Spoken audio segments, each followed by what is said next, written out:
तो फ्रेंड्स, आप सभी का इस चैनल में बहुत बहुत स्वागत है। जैसे कि थंबनेल देख के आपको पता चल गया होगा कि आज हम लोग पोस्ट मैट्रिक स्कॉलरशिप के बारे में डिस्कस करने वाले हैं।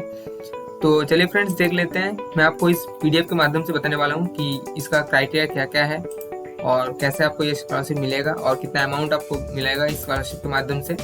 तो मैं आपको पहले बता दूं कि ये जो स्कॉलरशिप है ये मेनली एसटी और एससी कैंडिडेट के लिए है, लेकिन जनरल कैंडिडेट के लिए भी बहुत सारा स्कॉलरशिप है, जैसे एनटीएस है, फिर जेआरएफ है, एसआरएफ है, फिर नेताजी सुभाष इंटरनेशनल फेलोशिप है, फिर पोस्ट डॉक्टरल फेलोशिप है, मेरिट कम मीन्स स्कॉलरशिप है।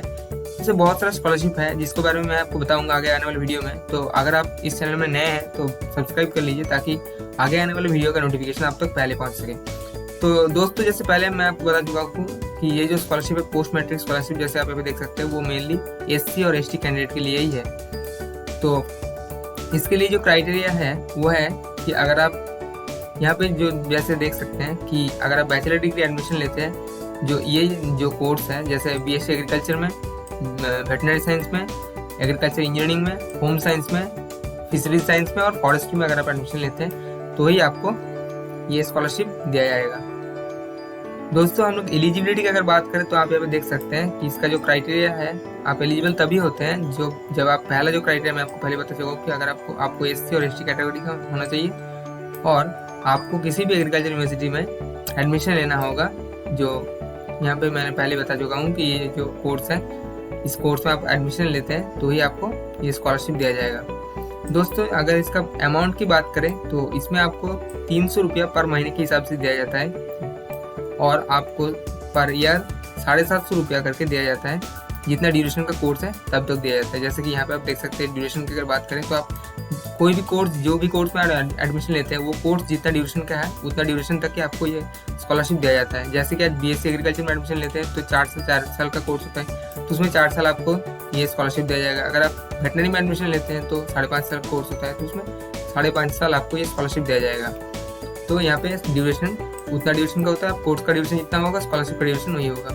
तो इसका अगर प्रोसीजर की बात करें कि सिलेक्शन, तो इसके लिए जैसे आप यहाँ पे देख सकते हैं कि 240 स्कॉलरशिप से अवेलेबल है ऑल ओवर द इंडिया, जो पर ईयर के हिसाब से दिया जाता है। तो वो क्या होता है कि यहाँ पे जो लिखा हुआ है मैं आपको बता रहा हूँ, यहाँ पे लिखा हुआ है कि आप जब भी एडमिशन लेते हैं तो वो एक पर यूनिवर्सिटी में हिसाब से कितना सीट है और पर यूनिवर्सिटी में कितना सीट है और कितना बच्चे एडमिशन ले रहे हैं एससी एसटी कैंडिडेट, उसके हिसाब से आईसीएआर डिसाइड करते हैं कि कितना यूनिवर्सिटी में, कौन कौन यूनिवर्सिटी में कितना सीट दिया जाएगा और कितना ये स्कॉलरशिप अलॉट किया जाएगा। तो उसका हिसाब से ये सिलेक्शन होता है। पेमेंट की अगर बात करें तो आपको डायरेक्ट बेनिफिट ट्रांसफर के माध्यम से आपको दिया जाता है। जैसे जब आप एडमिशन लेते हैं तो बैंक अकाउंट आप देते हैं, तो उसी बैंक अकाउंट के माध्यम से आपको ये स्कॉलरशिप ट्रांसफर कर दिया जाता है। तो जो भी है, आप जब भी, जो यहाँ पे लिखा हुआ है इसमें आप देख सकते हैं कि जब भी आप एलिजिबल तभी होते हैं जब आप कोर्स ज्वाइन करते हैं। जिस डेट से आप ज्वाइन करते हैं उस डेट से आप एलिजिबल होता है और उसी के हिसाब से पर महीने हिसाब से आपको 300 रुपया करके स्कॉलरशिप दिया जाता है। और अगर दूसरा ये बिंदु में आप देख सकते हैं, लिखा हुआ है कि जो भी है, मतलब कॉन्टीजेंसी ग्रांट आपको जो दिया जाएगा किसके हिसाब से, जो रजिस्टर है और आपका जो यूनिवर्सिटी का या फिर कॉलेज का बात करें, जो भी हेड है, रजिस्टर है या कंट्रोलर के माध्यम से आपको ये स्कॉलरशिप दिया जाएगा।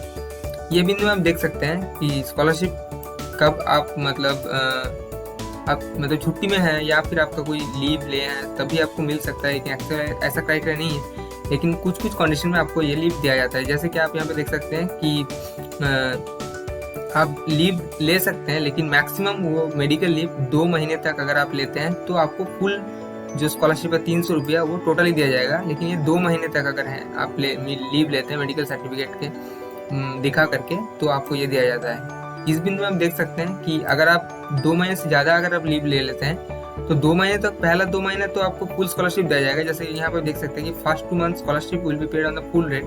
तो पहला 2 महीना तो आपको फुल टोटली दिया जाएगा 300 रुपया करके। लेकिन जो अगर आप जितना बढ़ा रहे हैं, जैसे अगर आप 3 महीने हो गया तो उसके बाद में जितना महीना आप मेडिकल लीव में रहेंगे उसके हिसाब से आपको हाफ जो रेट है वो दिया जाएगा, मतलब 150 रुपया करके दिया जाएगा जितना आप लेट करेंगे उसके बाद। फिर ये बिंदु में आप देख सकते हैं कि no scholarship will be given in the absence of exceed 4 month. अगर 4 महीने से ज़्यादा हो गया तो आपको कोई स्कॉलरशिप नहीं दिया जाएगा। मतलब अगर आप 2 महीने लीव लेते हैं मेडिकल सर्टिफिकेट दिखा करके तो चलेगा, ठीक है, आपको 300 रुपया दिया जाएगा। अगर आप 2 महीने से ज़्यादा 4 महीने लेते हैं तो फिर भी आपको एक्स्ट्रा जो महीना है उसको आपको हाफ स्कॉलरशिप मतलब 150 रुपया करके मिलेगा। लेकिन अगर आप 4 महीने से ज़्यादा हो गया तो आपको कोई स्कॉलरशिप नहीं मिलेगा। जैसे कि आप ये तीसरा बिंदु में आप देख सकते हैं।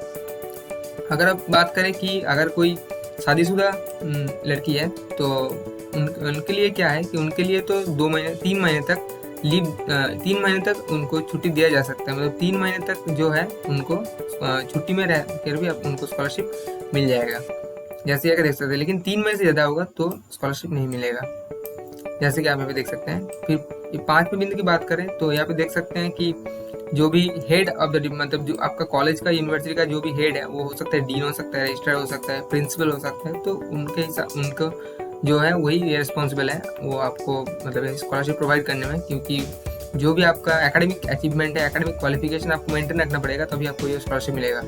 जैसे कि आप देख सकते हैं कि the available only once in the whole duration of the course.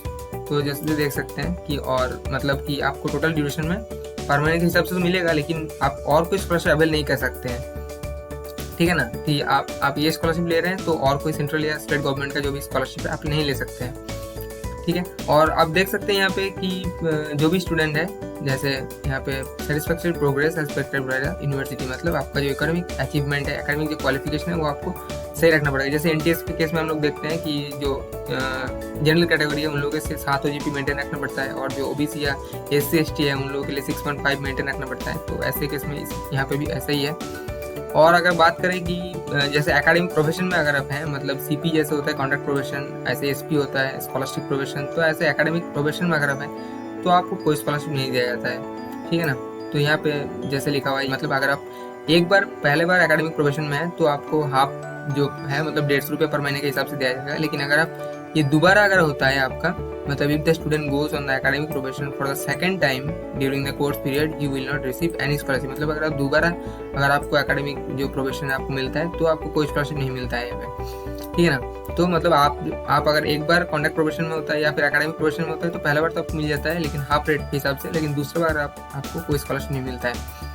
General condition की बात करें तो यहाँ पे देख सकते हैं आप मतलब जैसे मैं पहले बता चुका हूँ कि आपको और कोई स्कॉलरशिप आपको अगर आप ले रहे हैं तो ये स्कॉलरशिप आपको नहीं मिलेगा। तो पहले आपको सरेंडर कर देना होगा कि आप कोई स्कॉलरशिप ले रहे हैं कि नहीं, आपको बता देना होगा, ऐसे ही बिंदु में लिखा हुआ है।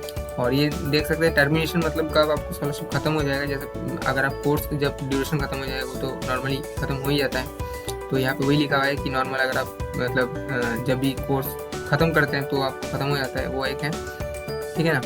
वो एक है। और अगर आप जैसे देख सकते हैं कि जैसे inner studies guilty in the miss conduct, मतलब CP कॉन्डक्ट प्रोफेशन में अगर आप तो आपको नहीं मिल सकता है। अगर आपका जो एकेडमिक क्वालिफिकेशन परफॉर्मेंस है वो अच्छा नहीं है तो मतलब ड्रॉप किया जाता है। मतलब अगर आप एक कोर्स में कोई एक सब्जेक्ट में अगर आप फेल कर जाते हैं तो आपको स्कॉलरशिप का टर्मिनेशन हो जाता है। तो जैसे यहाँ पे मैं आशा करता हूँ आपका पूरा जो गाइडलाइंस है मैं आपको समझाने में सक्षम हुआ हूँ।